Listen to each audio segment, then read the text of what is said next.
ஏன் என்ன யோசிச்சு கொண்டிருக்கிறீங்க? ஒன்றும் இல்லையடா தம்பி, வீட்டை நினைச்சுத்தான். நீ என்ன யோசிச்சு கொண்டிருக்க? அண்ணா, நான் ஒரு அனாதை. எனக்கு அம்மா, அப்பா, அண்ணா, ஒரு தங்கச்சி. ஆனால் யாரும் இப்போ உயிரோடு இல்லை. ஏண்டா, என்ன நடந்தது?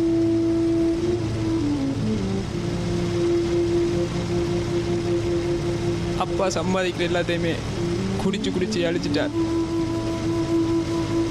இதாலே அவர் போய் சேர்ந்துட்டார். அம்மா, அண்ணா, தங்கச்சி எல்லாரையும் இந்த யுத்தத்தால் நான் இழந்துட்டேன். என்னோட அண்ணாவும் ஒரு போராளியத்தான் வீரச்சாவடைஞ்சவன்.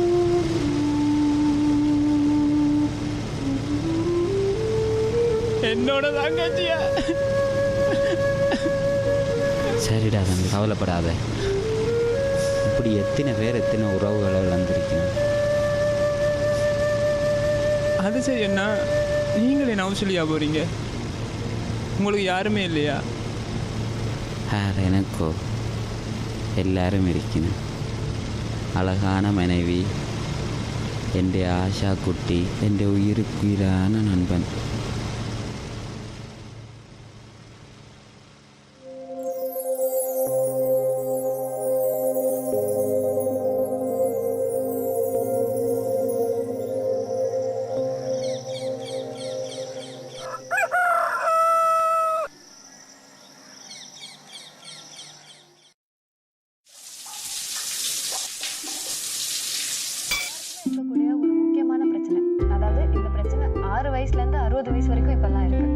குறிப்பாக இந்த பிரச்சனைக்கு பயப்படுறவங்க யார் யார், இதை சரி பண்ணியே ஆகணும்னு நினைக்கிறவங்க யார் யாருன்னு பார்த்தீங்கன்னா இளம் வயதினர்களாக தான் இருப்பாங்க. ஏன் அப்படி என்ன பிரச்சனை இது அப்படின்னு கேட்டோம்னா எல்லாருக்குமே இருக்கக்கூடிய தொப்பை தான். தொப்பை அப்படின்றது எல்லாருமே என்ன நினச்சிக்கிறோம், அது ஒரு நம்மளுடைய உடல் உறுப்பாக இப்பெல்லாம் அதை நம்ம நினைக்க ஆரம்பிச்சிட்டோம். அது ஒரு தனியாக வந்து இருக்கே, அது ஒரு வியாதியில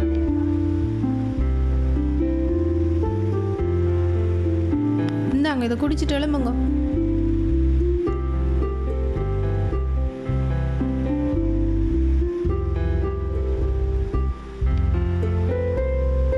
நான் அதிர்ஷ்டக்காரன் தாண்டி.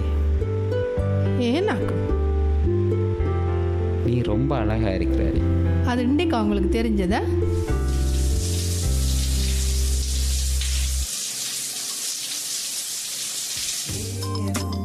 ஆஷா, அப்பாட்ட போனை கொண்டே குடிசல்லாம்.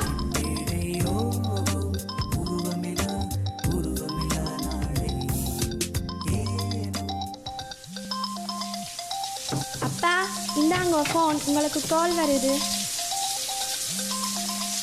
ஹலோ தீபன், நான் ஏஜென்சி கதைக்கிறேன். இன்றைக்கு ஆஸ்திரேலியாவுக்கு ஒரு 300 பேர் அனுப்புகிறோம். என்ன மாதிரி நீங்கள் மாறீங்களோ? ஒரு பிரச்சனையும் இல்லை தானே சார்? ஒரு பிரச்சனையும் இல்லை. ஆனால் நான் சொன்ன மாதிரி ஒரு 1.5 லட்சம் காசை முதல்ல கட்டுங்க. வலிக்கிட்டே நில்வாரன் தினேஷ்.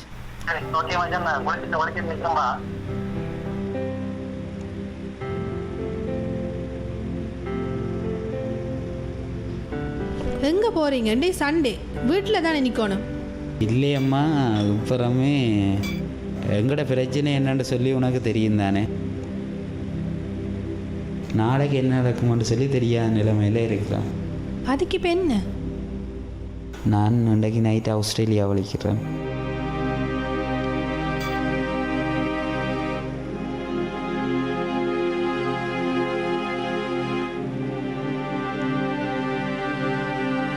இப்போ என்ன நடந்தது உங்களுக்கு? நாங்கள் இருக்கிறத மறந்துட்டீங்களா? எல்லாம் உங்களுக்காகத்தாங்க. நாளைக்கு பால் வர போகிறான் காசுக்கு. எங்கே இருந்து காசு கொடுக்குறது?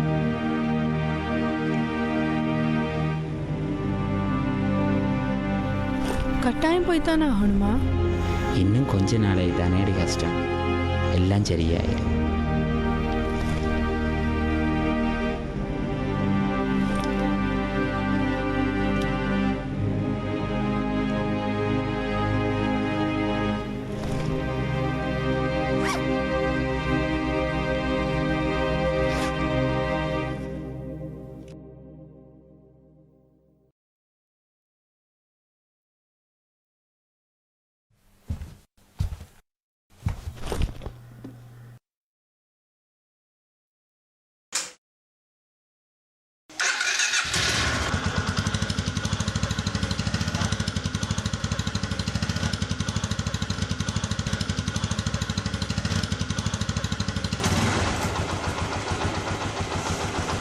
அப்பா எனக்கும் அம்மாவுக்கும் சாக்லேட் ஐஸ்கிரீம் எல்லாம் வாங்கிக்கொண்டு வாங்கோ.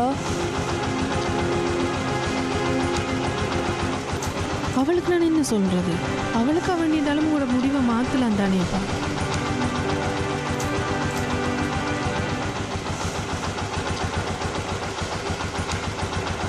இந்தாங்க இதை கொண்டே காசை கட்டுங்க.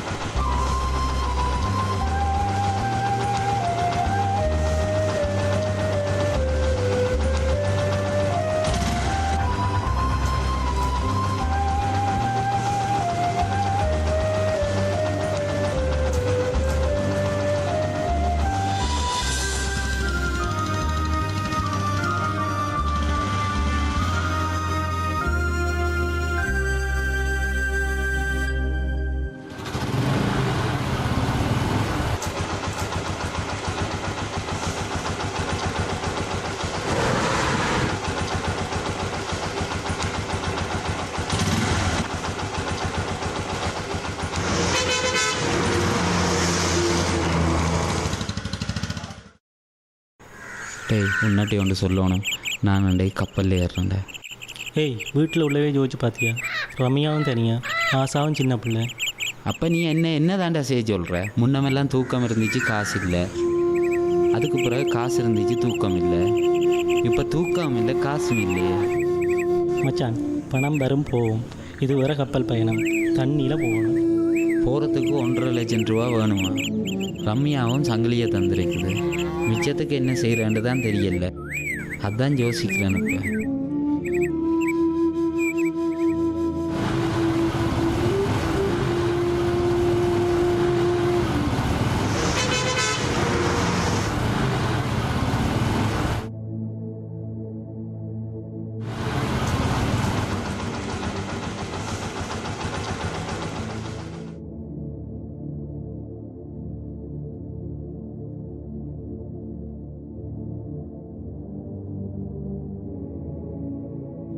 தൻ്റെ வாழ்க்கையை விட എൻ്റെ வாழ்க்கை நல்லா இருக்கணும்னு நினைக்கிறவன் தான் என் நண்பன் தினேஷ்.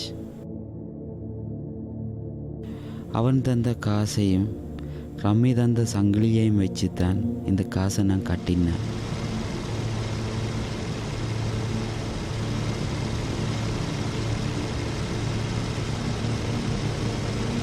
வாழ்க்கையில் எல்லாத்தையுமே நம்பிக்கை வச்சு தான் செய்கிறேன்.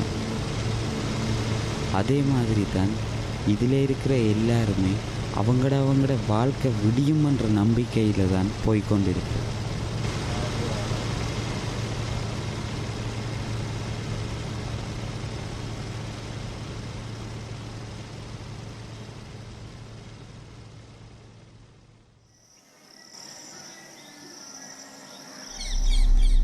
கிறிஸ்மஸ் தீவு அருகே படகு கவிழ்ந்து கோரம் 75 பேர் இறந்திருக்கலாம் என தகவல்.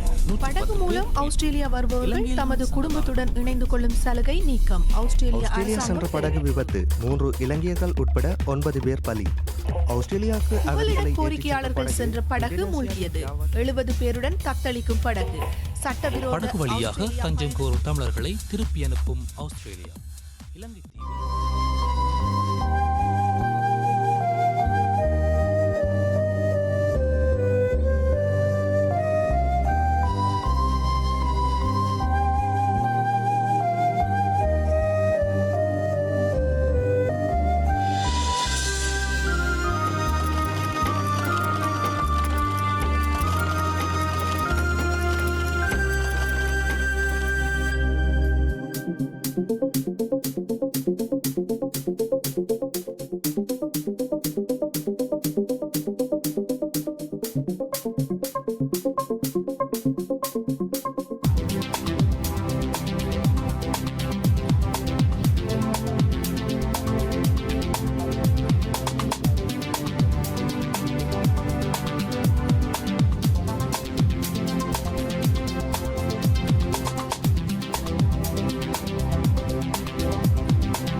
வணக்கம், நான் நிஷேன் பேசுகிறேன்.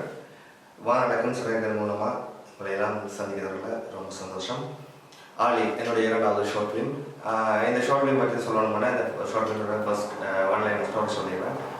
ஒரு நடுத்தர குடும்பத்தில் வரைக்கும் ஒரு கணவன் வந்து ஆஸ்திரேலியாவுக்கு போனால் அந்த குடும்பம் எவ்வாறு நாங்களே எதிர்கொள்ளும், அதை ஒரு ஷார்ட் ஃபிலிமாக ஒரு 12 நிமிஷத்தில் செய்திருக்கேன். இந்த படத்தை ஷார்ட் ஃபிலிமாக எடுக்கணும், இந்த கதை எப்படி என்ன தோணிச்சுன்னா, ஃபர்ஸ்ட்டு இந்த ஸ்ரீலங்காவில் இருக்கிற நிறைய பேர் சில யுத்த சூழ்நிலையும் சரி, அதே மாதிரி சில கடன் பிரச்சனைகள் அப்படியான பிரச்சனையால் ஆஸ்திரேலியாவுக்கு போக வழிகிட்ட டைமில் நான் நிறைய பேரை பார்த்துருக்கேன் இப்படியான சூழ்நிலையில் ஃபேஸ் பண்ணிட்டு இருந்தாங்க. அதை மையமாக வச்சுட்டு இப்படி ஒரு படம் எடுப்போம் அப்படின்னு யோசித்தேன். அதன் மூலமாக தான் இந்த படத்தை எடுத்தேன். எல்லாருக்கும் வணக்கம். ஐபிசி பார்த்துட்டு இருக்கிற அனைத்து மக்களுக்கும் என்னுடைய நேர வணக்கத்தை தெரிவித்துக்கொள்கிறேன். என்னன்னு சொன்னால், இந்த வானலக்கம் சிறைகள் ப்ரோக்ராமோடாக உங்களை எல்லாரையும் சந்திக்கிறதுல எனக்கு நிறையவே மகிழ்ச்சி. நான் வந்து ஆலி என்ற ஒரு ஷார்ட் ஃபிலிமில் முக்கியமான ஒரு கேரக்டர் பண்ணியிருக்கேன். இந்த ஷார்ட் ஃபிலிமை பற்றி சொல்கிறேன்னா, இது வந்து ஒரு நல்ல விழிப்புணர்வு ஏற்படுத்தக்கூடிய ஒரு கதை. அதனால தான் நான் ஃபஸ்ட் இதுக்கு ஓகே சொன்னேன். ரெண்டாவது வந்து இந்த படத்தில் நடித்தது வந்து என்னுடைய ஹஸ்பண்ட். ஸோ ஹஸ்பண்டோட நடிச்சபடினால எனக்கு அது வந்து அவ்வளோ பெரிய விஷயமா படாதனால நான் நடிச்சேன்னா. மற்றது வந்து இந்த படத்துக்கு முக்கியமாக நடிக்க சொல்லி ஒரு சந்தர்ப்பத்தை ஏற்படுத்தி தந்த என்னுடைய ஹஸ்பண்டுக்கும், அதே நேரம் இந்த படத்தை டைரக்ட் பண்ணின நிலானன்னாக்கும் first of all I would like to lot of thanks.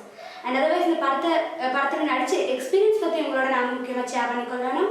அந்த வகையில் வந்து இந்த படம் எங்களுக்கு ஒரு வீட்டுக்குள்ளே கிட்டத்தட்ட 2 நாள் ஷூட்டிங் தான் நடந்தது. அந்த 2 நாள் ஷூட்டிங்கும் வந்து எனக்கு ஷூட்டிங்லேயே மிகப்பெரிய எக்ஸ்பீரியன்ஸை ஏற்படுத்தி தந்த ஒரு சந்தர்ப்பமாக தான் இருக்குது. ஏன்னு சொன்னால், நாங்களாம் வந்து கேமராக்கு முன்னால் லைஃப்லேயே 2 வாய்ப்பு தான் நின்றுருப்போம். ஒன்று வந்து ஃபோட்டோ எடுக்கிறதுக்கு, மற்றது வந்து எங்கேயும் வெட்டிங்குக்கு போனால் அதை நின்றுருப்போம். இந்த 2 சந்தர்ப்பத்தை தவிர நான் கேமராக்கு முன்னால் இது வரைக்கும் நின்றதில்லை. அந்த ஆளி படத்தில் தான் அந்த ஒரு ஷார்ட் ஃபிலிமெண்டா இப்படி தான் இருக்கும், படமெண்டா இப்படி தான் எடுப்பாங்க, இந்தந்த ஆங்கிளில் தான் கேமரா வைப்பாங்க, இந்தந்த மாதிரி தான் ஸ்கிரிப்ட் இருக்கும், டயலாக்ஸ் இந்த மாதிரி தான் கிடைக்கணும், எல்லா சந்தர்ப்பத்தையும் ஏற்படுத்தி தந்தவர். அதுக்கு வந்து இந்த சந்தர்ப்பத்தில் எல்லாருக்கும் நான் நன்றி தெரிவிச்சுக்கொள்கிறேன். அதில் ஒர்க் பண்ணின டைரக்டர், டெக்னீஷியன்ஸ், என்னோட ஹஸ்பண்ட், அந்த சைல்டு ஆர்டிஸ்ட் எல்லாருக்குமே என்னுடைய நன்றிகள். மற்றது வந்து அந்த படத்தில் எனக்கு குழந்தையா ஒரு கேர்ள் ஆக்ட் பண்ணியிருப்பாங்க. அந்த பிள்ளையோட பேரும் அதர்வைஸ் என்னுடைய பேரும் ஒரே நேம். அது எங்களுக்குள்ள ஒரு நல்ல கெமிஸ்ட்ரி ஒன்று பண்ணிச்சு. அதனால வந்து அதில் நாங்கள் தொடர்ந்து நடிக்கக்கூடியதாகவும் இருந்தது. அதே நேரம் அந்த ஆலி படம் இந்த அளவுக்கு ரீச் ஆகிறதுக்கும் இது ஒரு நல்ல சந்தர்ப்பமாக இருந்தது. இந்த படத்துக்கு ஃபஸ்ட்டு ஒரு ப்ராஜெக்ட் நாங்கள் பண்ணணும்னா ப்ரொடியூசர் ரொம்ப முக்கியம். ஃப்ரான்ஸில் இருக்கிற கைலவாசன் அவங்களுக்கு இந்த ஸ்டோரியை நான் ஃபஸ்ட்டு மேக் பண்ணி அவங்களுக்கு இந்த ஸ்டோரி பிடிச்சதால அவங்க ப்ரொடியூஸ் பண்ணாங்க. அதுக்கப்புறம் நான் ஆர்டிஸ்ட், டெக்னீஷியன் எல்லாருமே டிசைட் பண்ணி இந்த படத்தை ஒரு 4 டேஸில் நாங்கள் ஷூட் பண்ணி முடித்தோம். ஆனால் நாங்கள் ஒரு 1 மந்த் எடுத்தோன்னு சொல்லாமல் நாங்கள் சாட்டர்டே சண்டே தான் இந்த படத்தை நாங்கள் ஷூட் பண்ணோம். இந்த படத்தோட எக்ஸ்பீரியன்ஸ் அப்படின்னு சொல்லணும்னா, உண்மையிலேயே இந்த படத்தில் ஒர்க் பண்ண ஆர்டிஸ்ட் அண்ட் டெக்னீஷியன் பற்றி சொல்லணும். ஸ்பெஷலாக 2 கேரக்டரிங் பண்ணுவாங்க அப்படின்னா துஷி அண்ட் கிருஷ்ணாலினி. அவங்களுக்கு ஃபஸ்ட் என்னுடைய வாழ்த்துக்களையும் நன்றிகளையும் தெரிவித்துக்கொள்கிறேன். என்னென்னா, அவங்க இது வரைக்கும் எந்த ஷார்ட் ஃபிலிமும் ஒர்க் பண்ணது கிடையாது. நான் கேட்டதுக்காக என்னுடைய ஃப்ரெண்ட்ஸ் அப்படின்னு சொல்லலாம், அவங்க வந்து ரொம்பவே சூப்பராக பண்ணி கொடுத்தாங்க. அதே மாதிரி ஒரு சைல்ட் ஆர்டிஸ்ட், மற்றது ரமேஷ் வந்து அவரும் இந்த படத்தில் ரொம்ப சப்போர்ட்டாக ஆர்டிஸ்ட் சைடில் ஒர்க் பண்ணியிருந்தேன். அதே மாதிரி விமல் ராஜும் இந்த படத்தில் ஒர்க் பண்ணியிருந்தேன். அதுக்கப்புறமா டெக்னீஷியன் சைட் பற்றி சொல்லணும்னா, இந்த படத்துக்கு கேமரா அண்ட் எடிட்டிங் பானம் செய்திருந்தான். பானம் அப்படி என்னுடைய ஒரு சகோதரன் அப்படின்னு சொல்லலாம், உண்மையிலேயே அவர் தம்பி முறைன்னு அப்படி சொல்லலாம். அவனும் ரொம்ப சிறப்பாக ஒர்க் பண்ணியிருந்தான். அவனுக்கும் என்னுடைய வாழ்த்துக்களையும் நன்றிகளையும் தெரிவித்துக் கொள்கிறேன். அதுக்கப்புறம் இந்த படத்துக்கு மியூசிக் 3M ஒர்க் பண்ணியிருந்தார். உண்மையிலேயே அவரும் தங்களோட ப்ராஜெக்ட் அப்படின்னு நினைச்சு ஒர்க் பண்ணாங்க. இப்போ என்னுடைய படம் அப்படின்றத தாண்டி இது என்னுடைய ஒரு ப்ராஜெக்ட் அப்படின்னு நினைச்சு ஒர்க் பண்ணாங்க. உண்மையிலேயே சூப்பராக மியூசிக் பண்ணி கொடுத்தாங்க. அவருக்கு என்னுடைய வாழ்த்துக்கள். வணக்கம், நான் இசையமைப்பாளர் பிரியன் கதைக்கிறேன். ஆலி படத்தில் இசையமைப்பாளராக வேலை செய்திருக்கிறேன். அது சம்மந்தமாக சில விஷயங்கள் உங்களோட பகிர்ந்து கொள்ளலாம்னு சொல்லி நினைக்கிறேன். நிலான் முதல் எனக்கு கால் பண்ணி கேட்டிருந்தார், ஒரு படம் ஒன்று ஷார்ட் ஃபிலிம் ஒன்று செய்யணுமான்னு சொல்லி கேட்டிருந்தார். அதுக்கப்புறம் ஸ்கிரிப்ட் கொண்டு வந்து காட்டினார், பிடிச்சிருந்தது, நல்லா இருந்தது. பிறகு ஃபுட்டேஜ் எல்லாம் கொண்டு வந்து அதுக்கு பிறகு தான் வேலை தொடங்கினாங்க. டப்பிங் வந்து ஒரு நாளில் தான் முழுசாக செய்திருந்தாங்க. யார் ஒரு ஆர்டிஸ்ட் வந்து வேற இல்லைன்றதால அது மட்டும் இன்னொரு நாள் எடுத்திருந்தாங்க. சரியாக ஞாபகம் இல்லை அது யாருன்றது. அதுக்கு பிறகு தான் சவுண்ட் எஃபெக்ட்ஸ் எல்லாம் செய்தது ஃபுல்லாக. என்ட படத்தில் வந்து நிறைய இயற்கை சம்பந்தப்பட்ட காட்சிகள் நிறைய இருந்ததால் சவுண்ட் எஃபெக்ட்ஸ் நிறைய பாவிக்க வேண்டியிருந்தது. இந்த படத்தை நாங்கள் வந்து ஃப்ரான்ஸ்லையும் மற்றது நெதர்லாண்டு மற்றது ஸ்ரீலங்கா சாவகேரியில் ரிலீஸ் பண்ணினாங்க. ஒரே நாளில் ரிலீஸ் பண்ணது உண்மையிலே ஒரு ஷூட்டிங் ரொம்ப சந்தோஷம். அதுக்கு சப்போர்ட்டாக இருந்தது நெதர்லாண்ட்லாம் சேகரண்ணா ரொம்ப சப்போர்ட்டாக இருந்தார். அவருக்கு என்னுடைய தேங்க் பண்ணிக்கிறேன். அதே மாதிரி அங்கே கைலவாசன் அவர்களுக்கும் நன்றி, எனக்கு ஃப்ரான்ஸில் இதை லான்ச் பண்ணி தந்ததுக்கு. அதே மாதிரி சாவச்சேரி பாலா தியேட்டரில் நான் இந்த படத்தை ரிலீஸ் பண்ணேன். உண்மையிலேயே எனக்கு ஒரு ப்ராஜெக்ட் எடுத்து நான் நல்லா தியேட்டரில் ரிலீஸ் பண்ணி அது ஆடியன்ஸ் பார்க்க வைக்கணும். ரெண்டாவது இப்போ ஒரு ஷார்ட் ஃபிலிம்ன்றது ஒரு இணையதளங்களோடையோ இணையத்தோட இருக்கிறவங்களோட மட்டும் முடிஞ்சு போகாமல் சாதாரண மக்களும் போய் பார்க்கணும். அது இப்படியெல்லாம் பண்ணுறாங்கன்ற ஒரு விஷயம் தெளிவுபடுத்தணும் அப்படின்னா எங்களுக்கு ஒரு திரையரங்கம் ஒரு எடுகோலாக இருக்கும்னு நான் நினைக்கிறேன். ஒரு எடுத்துக்காட்டாக இருக்கும். இப்போ தியேட்டரில் போட்டால் சாதாரண ஆடியன்ஸ் வருவாங்கன்னு நினைச்சு போட்டேன். உண்மையிலேயே அது ஒரு சக்ஸஸ் அமைஞ்சது. அதனால தான் என்னுடைய அடுத்த ப்ராஜெக்டை பண்ணும்போது ஆலி படத்துக்கு வந்ததை விட ஒரு டபுள் மடங்கு ட்ரிபிள் மடங்கு க்ரௌட் வந்த அப்படின்னு சொல்லலாம் இந்த காதலின் விளையாட்ட பஜா ஷார்ட் ஃபிலிமுக்கு. மற்றது வந்து முக்கியமாக அவங்களோட நான் ஷேர் பண்ணிக்கொள்ள வேண்டிய விஷயம் என்னன்னு சொன்னால், இந்த படத்தில் நடித்ததுக்கு பிறகு, இந்த படம் அவுட் பண்ணதுக்கு பிறகு வந்து எனக்கு நிறையவே இதனால பாராட்டு கிடைச்சது. அதுலேயே வந்து முதல்ல இந்த படம் முடிச்சதுக்கு பிறகு உடனே வந்து என்னுடைய ஹஸ்பண்ட் வெல்டன், நீ நல்லா பண்ணியிருக்க, இந்த படம் நல்லா வந்திருக்கு அப்படின்னு சொன்னார். என்னன்னு சொன்னால் அவர்கிட்ட வார்த்தை தான் எனக்கு முக்கியம். என்னன்னு சொன்னால் அவருக்காக தான் நான் அதை பண்ணினேன். முதல்ல எனக்கு நடிக்கிறது சம்மந்தமாகவே ஐடியா எதுவுமே இருக்குல்ல. நிலானன் அப்படி அவரோட ஃப்ரெண்ட் கேட்டதுனால நான் ஃபர்ஸ்ட் சொன்னேன், அப்போ இதெல்லாம் பண்ண முடியாது, இப்படிதான் செய்ய முடியாதுன்னு சொன்னதுக்கு இல்லை பரவாயில்ல பண்ணலாம், ஃப்ரெண்டு தானே நாங்கள் பண்ணி கொடுப்போம் என்று சொன்னதுக்கு ஏற்ற மாதிரி அந்த படம் வந்து அவுட் பண்ணதுக்கு பிறகு அந்த கிடைச்ச வரவேற்பினால வந்து நானும் பண்ணியிருக்கலாம்னு சொன்ன ஒரு சந்தர்ப்பத்தை எனக்கு ஏற்படுத்தி தந்தார்.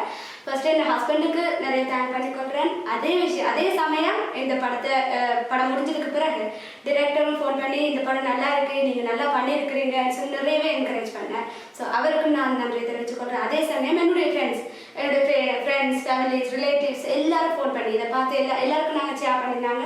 எல்லாரும் பார்த்ததுக்கு பிறகு நீ நல்லா பண்ணியிருக்க, நீ உனக்குள்ள இவ்வளோலாம் திறமை இருக்கா அப்படின்லாம் சொன்னாங்க.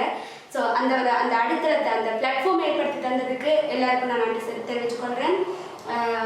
எனக்கு இது மூலமாகவும் ஒரு ஃபியூச்சர் ஏற்படுத்தி தந்ததுக்கும் என்னுடைய ஹஸ்பண்ட், ஒரு மறைமுகமாக செயல்பட்ட technicians, otherwise director, friends, families, relatives எல்லாருக்கும் லாட் ஆஃப் தேங்க்ஸ். எல்லாருக்கும் நான் நன்றி தெரிவிச்சுக்கொள்கிறேன்.